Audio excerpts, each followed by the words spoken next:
అంట్లు తోమే పీచుల పేరుతో టొకరా వ్యవహారంలో మాషాల్లా ఎంటర్ప్రైజెస్ నిర్వాహకుడు పసుపులేటి అంకుశం మోసాలు ఒక్కొక్కటి బయటకు వస్తున్నాయి. డిపాజిట్లు సేకరించి స్క్రైబర్లను ప్యాకింగ్ చేసేందుకు ఇచ్చాడు. వారు ప్యాక్ చేసి ఇచ్చిన సరుకును అమ్మకుండానే గోదాములో నిల్వ ఉంచాడు. ముందస్తు ప్రణాళికలో భాగంగానే ఇదంతా చేశాడు. మార్కెట్లో విక్రయిస్తున్నట్లు, తద్వారా వచ్చిన లాభాల నుంచి ప్రతి నెల డిపాజిటర్లకు జీతాలు ఇస్తున్నట్టు నమ్మించి పెద్ద మొత్తంలో వసూలు చేశాడు.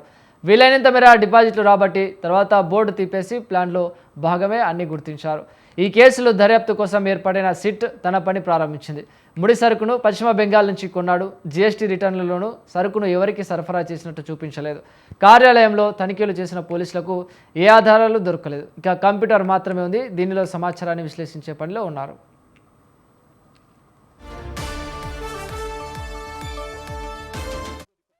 నిందితుడు అంకుశం స్వస్థలం కడప అని తేలింది. సంస్థను మహమ్మద్ పేరుతో కడపలో రిజిస్ట్రేషన్ చేయించాడు. మాష్ అల్లా ఎంటర్ప్రైజెస్కు రాష్ట్రంలో 45 వరకు చిన్న చితాక గోదాములు ఉన్నట్టు తెలిసింది. ఇక ఈ వ్యవహారంలోకి రాకముందు నిందితుడు కోళ్ల ఫామ్ తానా వ్యాపారాలు చేసేవాడు. స్క్రైబర్లను ప్యాకింగ్ చేసే యంత్రాన్ని 30,000 చొప్పున డిపాజిటర్లు అందరికీ అమ్మాడు. దీని ఖరీదు 7,000 నుంచి 10,000 అని భావిస్తున్నారు.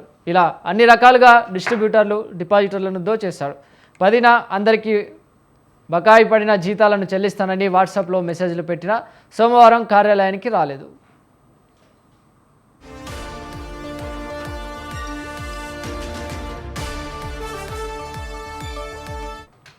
ఇక సోమవారం రాత్రి వరకు పోలీసులను దాదాపు 663 మంది బాధితులు ఆశ్రయించారు.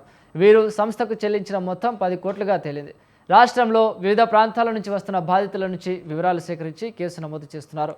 ఇక డిపాజిట్ చేసిన ప్రతి ఒక్కరికి వేర్వేరు నాన్ జ్యుడిషియల్ స్టాంప్ పత్రాలపై తయారు చేసిన బాండ్లను ఇచ్చాడు. పోలీసులను ఆశ్రయిస్తున్న వారే కాకుండా అసలు ఎన్ని బాండ్లు జారీ చేశాడని దానిపై కూడా దృష్టి సారించారు. ఇందుకు స్టాంపులు రిజిస్ట్రేషన్ శాఖకు వివరాల కోసం లేఖ రాశారు. వచ్చిన వివరాలను బట్టి బాధితుల సంఖ్య తెలియ వీలుంది.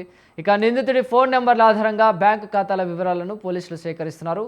ఇంతవరకు నిందితుడి ఆనవాళ్లు కూడా చిక్కలేదు.